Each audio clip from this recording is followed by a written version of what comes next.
Hi, I'm Giancarlo. And I'm Felicia. And this is our review of... Concept. We played this game for 6 hours. 6 hours That's on how one good this game? is. Or it was... 6 hours on this game. Okay, but you played several rounds. Well, several rounds, yeah. Like it ended and then you started again. Yeah, we just kept playing and playing. We had other games to review, but this one was so amazing. Awesome. So we just kept playing it. Next time I'll invite you. You can bring the donuts. See? I don't get invited.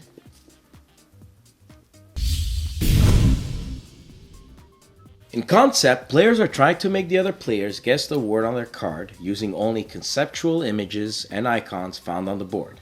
In the box you'll find a game board with universal icons, 5 pawns, 1 green question mark for the main concept, and 4 different colored exclamation points used for sub-concepts, a multitude of different colored cubes to go with the pawns, 110 concept cards with 9 phrases in 3 different difficulty levels, easy, hard, and challenging, tokens for single and double victory points, 2 player aids, and a bowl to place all those colored cubes in. After all 12 double VP tokens are gone, the player with the most wins. Here's how to set up. Place the board in the middle of the table. Shuffle the concept cards and place it face down on the space reserved for it. Now take the double VP tokens and set 12 aside, with the pool of the single tokens next to it. Place all the pawns and cubes in the bowl. Pick a player to be first, and the player to his left will be in the same team. Have the 2 player aids handy, and you're now ready to conceptualize. The first team grabs a card, and being their first game, will choose a word from the blue box, as these are easy in level of difficulty. Their objective is to make the other players guess the word. To do so, they might begin by placing the main concept pawn, the green question mark, on an icon on the board. For example, let's say the word is Batman. The main concept pawn will be placed on the male icon, and another cube of the same color as that pawn will be placed on the superhero / mythical / fictional icon. So now we know that the main concept is about a fictitious man, but this hardly narrowed down the choices. We should now move to sub-concepts about this person. We can place an exclamation pawn on the book icon to say it comes from literature, but let's narrow that down some more by placing the same colored cube on this flat rectangular, and then placing another cube on this dialogue. The same colored cubes will identify to the other players that it is in fact a book that's flat and not the man. Other players might start shouting out answers as they begin to suspect that the fictitious man is a superhero or villain. For some reason, the obvious answer Batman hasn't been sent. So let's help them out some more. We can place another exclamation pawn on the costume and then put a related cube on the color black. If nobody still hasn't figured it out, another exclamation token can be placed on the nighttime symbol saying that he mostly works at night. Hopefully by now someone would have figured out Batman. If not, or if the clues have led them in the wrong direction, you can remove all pawns and cubes and start over.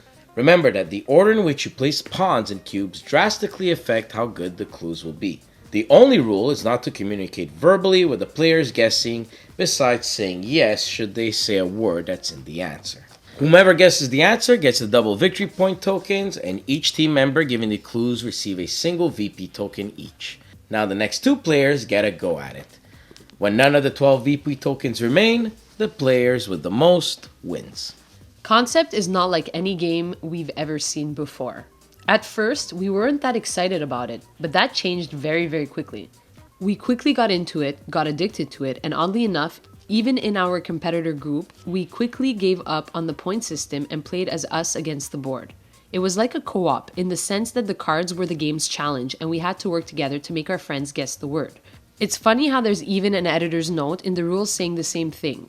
We really got into it. And you can imagine expressive Italians like ourselves playing this game. Hand gestures were flailing around so much we almost had to hire an air traffic controller. The rules are so customizable you can make it your own. You want to be more competitive, add a timer and give more VP points for harder categories. The examples in the booklet are great and show you how you can emphasize certain things by placing more cubes there. Like this dinosaur example and the emphasis on ancient. Also the example for cowboy and the use of the sub-concept pawns. The artwork is simple as it needs to be, and we eventually didn't need the player aids. Trust us when we tell you we had just as much fun at 3 players. One gives the clues and the others try to guess. This game is a must. It is our favorite party game and can easily be played amongst friends and strangers. We do need to apologize to Repost Productions for dirtying their beautiful white covered box. But we used and abused this game so much, it's a wonder it's not completely black. Hopefully this will make up for it. We give Concept a whopping 10 exclamation pawns out of 10. The first 10 given from Bored to Death. It's got everything, including future expansion. I mean, who's to stop us from coming up with your own words? Eventually, you won't even need the cards. Seriously, folks, get this game.